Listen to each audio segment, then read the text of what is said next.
Hello kids, class fifth, holidays over और हम लोग फिर से तैयार हैं ऑनलाइन स्टडीज़ के लिए। तो देख लीजिए, आज मैं आपको पढ़ाने जा रही हूँ साइंस। साइंस में हम अभी केवल फर्स्ट लेसन ही कर पाए थे और जिसमें कि हमने अभी केवल थिंग्स टू रिमेंबर किया और आज उसी में हम आगे बढ़ेंगे आंसर द फॉलोइंग क्वेश्चन में। तो आप देख लीजिएगा, लेसन अगर कहीं पे भी आपको याद ना आ रहा हो कि हमने क्या पढ़ा था, तो आप प्लीज़ इसे चेक कर सकते हैं। स्कूल का जो यूट्यूब चैनल है और जो ऐप आपको प्रोवाइड की है उसमें सभी वीडियोस हमेशा रहेंगे। अगर कभी भी आपको कहीं पे कुछ प्रॉब्लम होगी तो आप उसको एक बार दोबारा से देखकर रिवाइज कर सकते हैं।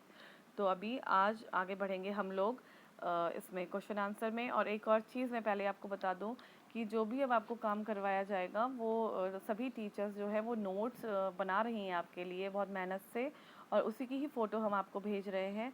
क्योंकि वाइट बोर्ड में शायद हमें लगता है कि बच्चों को कुछ प्रॉब्लम आ रही होगी या आ सकती है, आँखों में चमक आ रही होगी, इसलिए इसमें हम लोग अच्छे से काम कर रहे हैं आप लोगों के लिए। तो आप भी उसी तरीके से उसको कॉपी करिएगा। तो अभी आप आगे बढ़ेंगे इसमें क्वेश्चन आंसर में। तो देख लीजिए, What happens when a lizard loses its tail? जैसे सभी शायद बच्चे जानते हैं, मैंने पढ़ाया था कि क्या होता है कि जब एक लिजार्ड की टेल कट जाती है या कहीं पे फंस के टूट जाती है। जैसे एक लिजार्ड दरवाजे के बीच में आ गई तो उसकी टेल अलग हो जाती है, तो उसमें दोबारा क्या होता है? तो इसका आंसर देख लीजिए। When a lizard loses its tail, after some days you find that it is growing a new tail. Lizard के अंदर ये खासियत होती है, उसकी बॉडी इस तरीके की है कि अगर उसकी बॉडी का पार्ट, जैसे उसकी टेल जो पूंछ होती है, वो किसी चीज़ से अगर गलती से कहीं भी कट गई तो क्या होता है, आप लोग नोटिस करेंगे अगर, तो कुछ दिन के बाद क्या होता है, उसकी एक नई टेल आ जाती है और the tail grows completely after some time. उसकी एक नई टेल आती है और कुछ टाइम के बाद क्या होता है, वो टेल जो है कम्प्लीटली तैयार हो जाती है या उसको कम्प्लीटली उसकी बॉडी में फिर से वो आ जाती है। कॉपी में सबसे ऊपर आप डेट डाल दीजिएगा, लेसन का नाम डालिएगा, आंसर द फॉलोइंग क्वेश्चन करिएगा और इसी तरीके से आप आगे बढ़िएगा। आपको साफ दिखाई दे रहा है कि किस तरीके से मैंने काम किया है, तो आप उसको देख देख कर ही आगे बढ़िएगा। टॉप से देखना शुरू करिएगा कि क्या किया हुआ है, डेट है, लेसन का नाम है, फिर आंसर द फॉलोइंग क्वेश्चन है। आप बड़े हैं इसलिए आपको ये चीज़ें खुद ही नोटिस करनी है। बढ़िए आगे क्वेश्चन नंबर 2 में।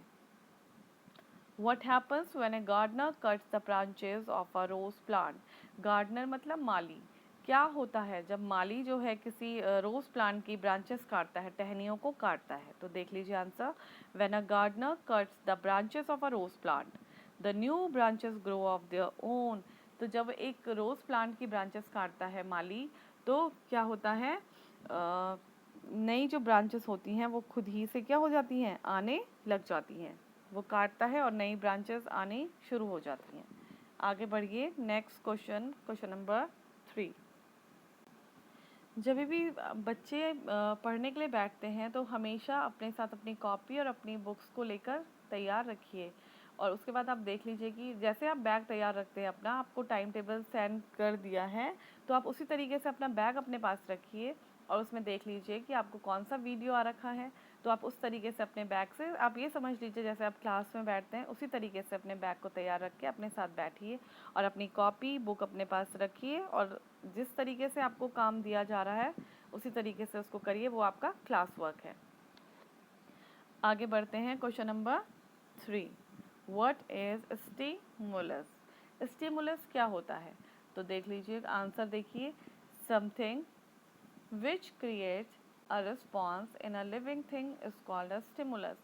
तो something which creates a response, कोई भी वो चीज़ जो एक लिविंग थिंग में क्या करती है, उत्तेजना पैदा करती है, वो स्टिमुलस कहलाती है। कोई भी ऐसी चीज़ जिससे, जैसे हम लोग हैं, लिविंग थिंग हैं, हमारे अंदर किसी चीज़ को देख के हम कुछ रिएक्ट कर रहे हैं, कोई रिएक्शन दे रहे हैं, तो वो क्या होता है, स्टिमुलस कहलाता है। किसी भी चीज़ को समझने के लिए सेंस जो होता है वो स्टिमुलस कहलाता है। Next question 4। How do plants react to stimuli? Give one example. किस तरीके से प्लांट्स रिएक्ट करते हैं स्टिमुली के प्रति? तो उसमें आपने एक उदाहरण भी देना है। तो देखिए answer, plants also react to stimuli if we touch the leaves of a plant, touch me not। जैसे सभी बच्चे जानते हैं touch me not, touch me not पेड़ के बारे में सभी जानते हैं कि वो किस तरीके से रिस्पॉन्स करता है। वो रिस्पॉन्स करता है जैसे हम उसे टच करते हैं तो उसकी जो पंखुड़ी होती है वो क्या कर देता है, खुद को बंद कर देता है। तो ये स्टिमुली के प्रति उसकी क्या है, ये इस तरीके से रिएक्ट करता है। The leaves of this plant will immediately droop as you touch them। जैसे आप उसकी लीव्स को छूते हैं वो क्या हो जाता है, वो बंद हो जाता है। After some time the leaves return to their original form। The drooping of leaves is a response to touch। तो ये क्या है, उस पेड़ का रिस्पॉन्स है। जब हम उसे टच करते हैं तो वो रिस्पॉन्स करता है खुद को बंद करके, और जब हम उसे थोड़ी देर बाद छोड़ देते हैं तो अपनी ओरिजिनल फॉर्म में आ जाता है। तो एग्जाम्पल, एक एग्जाम्पल देना है तो हमने लिख दिया इसमें, इसी का नाम लिख देंगे हम, टच मी नॉट। ठीक है।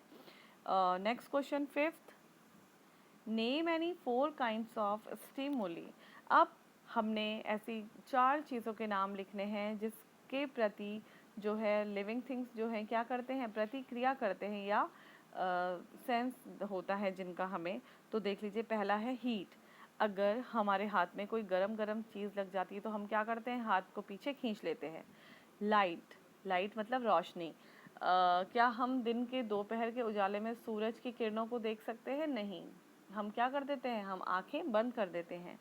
साउंड, जब बहुत तेज़ तेज़ से किसी चीज़ की आवाज़ आती है तो हमारे कानों को क्या है, उससे परेशानी होती है तो हम कान बंद करते हैं। स्मेल, किसी के घर से कुछ बनने की खुशबू आती है, मम्मी किचन में कुछ अच्छी अच्छी चीज़ें बनाती है तो हमें कैसे पता चलता है, हम उसको सूंघ लेते हैं। तो हमने 4 काइंड ऑफ स्टिमुली लिख दिया, heat, light, sound and smell. तो ये आपका काम है साइंस का। इसमें आपके पास क्वेश्चंस तो और भी हैं लेकिन हम उसे बाद में आगे बढ़ाएंगे। अभी फ़िलहाल आप इतना ही काम करेंगे, यही आपका आज का क्लास वर्क है। इसके नेक्स्ट 5 क्वेश्चन हम जो है नेक्स्ट वीडियो में करेंगे।